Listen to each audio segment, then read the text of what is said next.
Unite the Mount Kenya region and heal the wounds caused by the 2022 general elections. As Brian Amwai now reports, the blessings come at a time when UDA allied leaders from the region are threatening to stop the meeting from taking place. Political temperatures in the Mount Kenya region are taking new heights, with the Limuru 3 Consultation Forum getting the blessing of the Kikuyu Council of Elders. The elders have welcomed the move to have the event, which they say seeks to unite the region that has been greatly divided after the 2022 elections. We, the community elders, being the Kikuyu Council of Elders and intermediators of our community affairs, we hereby endorse the Limuru 3 with all its intentions. The event, which is set for Friday this week, has however been opposed by Deputy President Rigathi Gachagua, who has termed it as a disturbance at a time when the region is grappling with floods. A statement that was not taken kindly by Martha Karua, together with Jeremiah Kioni, who are the main conveners of the meeting. A lot of fear has been expressed, or intimidation, to the organizers and to anyone who intends to attend. I can assure you here that according to the Constitution of Kenya, we are guaranteed the right of association, and we can associate in any manner that we want. And we are claiming that right now. Our community has a right to determine and to say how they want to be governed. Waheshimiwa wengine kama Ichung'wa akisema ati atafuruga mkutano wa Limuru.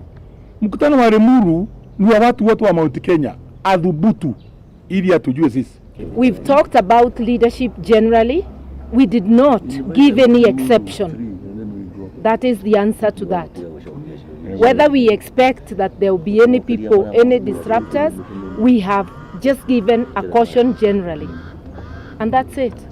The meeting, which seeks to bring the entire Mount Kenya region together, has tabled agendas of discussion which, among others, include what the leaders term as Kenya Kwanza government's punitive taxes, the interest of the region and resources distribution, the business environment for Mount Kenya people, and charting a new political path. In Limuru 3, we are going to express our views, and we are saying from now onwards we are going to determine our future, both in investment, in political path, and in everything that the mountain decides, the route it decides to take in the future. It is a meeting that seeks to unite a divided mountain, with conveners daring anyone planning to stand in their way, saying the journey to Limuru has already begun. Brian Amwai, K24, Nairobi. Well, it is on that note that we'll be having tonight's discussion, and who better to talk to other than one of the events or conferences organizers, and that is the Secretary General of the Jubilee Party, Jeremiah Kioni. Thank you for making time for us, Mwesh. Just to set us off, I mean, the date has been set for the 17th of May, this Friday, when we'll be having that conference, and your peers have branded this meeting as a meeting that will be meant for the people of the mountain to discuss their issues and forge a way forward. But I want to believe, from where I sit from, one of, if not the biggest part of this meeting will be that it will serve as a platform for a message to be sent. What is that message that is going to be sent on Friday? And thank you for having me. I think those of us who are able to listen to the elders today, some very fairly old men, 90 years, one of them, and the others very close to 90 years, they are able to tell us the history about Limuru, and that would be a good thing for people to also get to understand why Limuru, and we don't have time for that. And there was a Limuru 1, there was a Limuru 2, and all those times we've gone to Limuru, it is times when the community is facing some very, it's almost like a calamity, disasters that if we don't deal with them, could easily, very easily, extinct a community. And we are in Limuru on 17th, and the main thing is that we never thought that we could go into an election and get so disintegrated as a community. We never thought that we would go into an election and be fed with so many, be given so many promises that are fake on the face of it, and many of us were not able to see through. And we also never imagined, because when you vote, you're always voting, hoping that the side you have voted for would do better things for you than the other side. Yeah.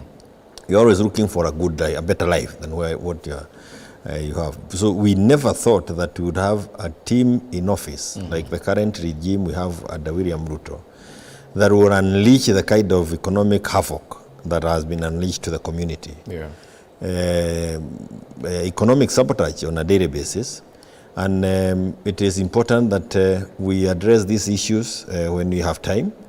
Because sooner than later, there might not be anybody who can be able to call people together. Yeah. And these are the things that we expect people to address on Friday. Okay. And there is, you can also see, when you talk about, even from the political front, the first thing that happened to us was an onslaught on our political parties. And when we have issues that we would want to raise on the floor, for those of us who are not in government, from the region, we have none. So basically, what I'm getting here is that the message that is going to be sent is that the mountain people are not going to be taken for fools in the near future, for lack of a better word, that is. And yes, and we are saying enough is enough.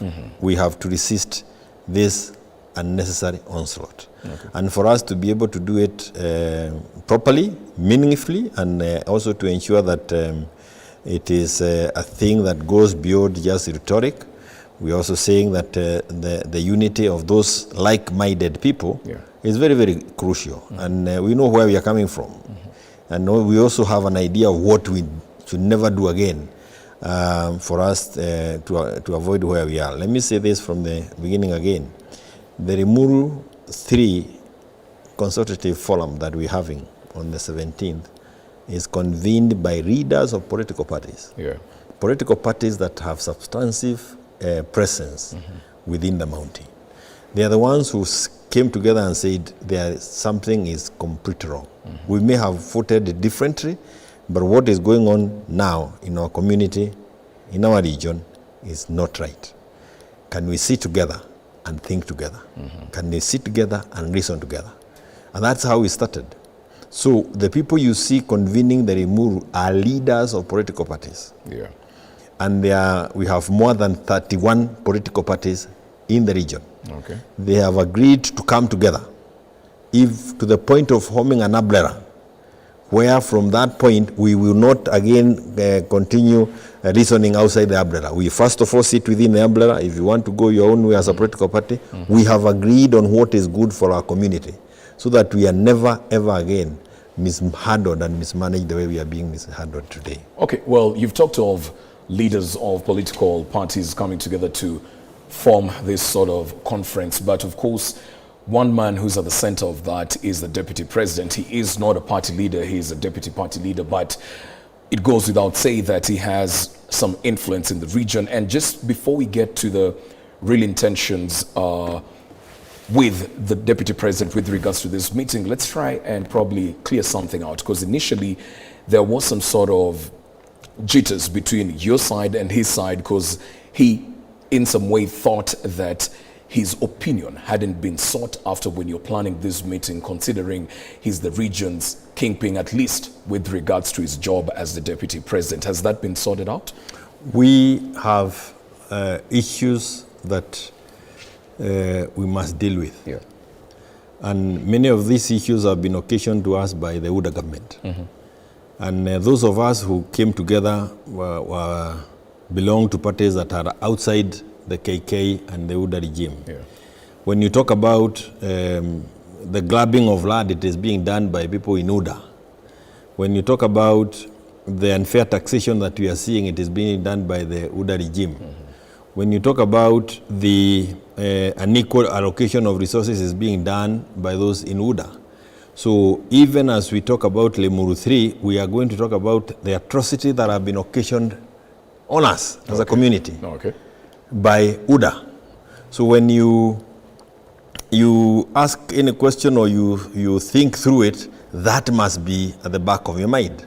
It is not that we are not going to share a cup of tea or have a plate of rice and michere at Limuru on 17th. We are going to talk about serious issues. And if you think that you can inform those serious issues, then you have a room there. You have a space for you. We have space for you. Come. But if you think you have also occasioned these difficulties upon us, and you think you can come and explain, let us wait and hear what kind of explanation you want to tell us. Okay, so we have, for example, let me tell you one of the things that is horrifying. We have some almost 100,000 people. Kikuyus, Mount Kenya people, Gema, the Gikuyu and Meru, at Davivi. And their land is being taken, and it's being taken by those in power. We have another team of 8,000 people from Chinga factory, tea factory. They bought a land in Nyandarua, some place called Pesi. That land is also being taken by still these people who are in the UDA regime. So these are the issues we are going to talk about. And that's why we are saying, don't take anybody for a fool, like you are saying. If you think you want to come there, this is not going to be a cup of tea that we are taking and saying, where have you been? No. It's a serious business. Well, I mean, yes. The Deputy President has been one of the leaders calling for that unity within the Mount Kenya region. But as you say, before you talk to me and tell me that I should invite you, tell me what is happening in that Davivi. Would you advise him to attend that Why meeting? would he want to, first of all, go to Davivi? He should go to Davivi, or any other person who wants to go there, and tell us why people who are holding a title that was given to them 1971, it can just be taken away from them just because you came to power. 2,000 acres of land from Egerton University, why would they just be taken away from them just because you are in power? I have mentioned about the 50 acres piece of land at Pesi, and I can give you the number. And they had a number, and the person who has bought is among these top fellas who are in the government. So people who may want to come and cry with us while they have occasioned some of this pain. So as you know, that is why I have kept away from that debate. Because you cannot. We talked about unfair sharing of resources. And we had a whole document that dealt with more than just the issue of the bursary. And the issue of, I think they was talking about devolution. And then you cannot cheapen the issue of revenue allocation of one man, one vote, one shilling to just issue of devolution and bursaries. You know, so that you took us for fools before the 2022 elections. Don't try it again. And not at Limuru on the 17th. Hold that thought right there. Of course, we want to take a short break. When we get back, we continue with a conversation on the Limuru 3 conference.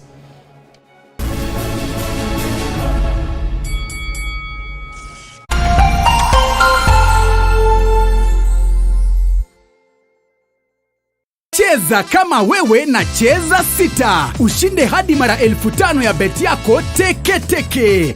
Yes, and it's that simple. Dial *675#, cheza na 6 numbers kati ya 1 hadi 6, weka bet amount yako, ushinde hadi mara 5,000 instantly. Cheza kama wewe na cheza sita, na upate nafasi moja kati ya 4 ya kuwa mshindi. Dial *675# to play now. Over 18 only. Gaming is addictive. Play responsibly. This message has been authorized by the BCLB.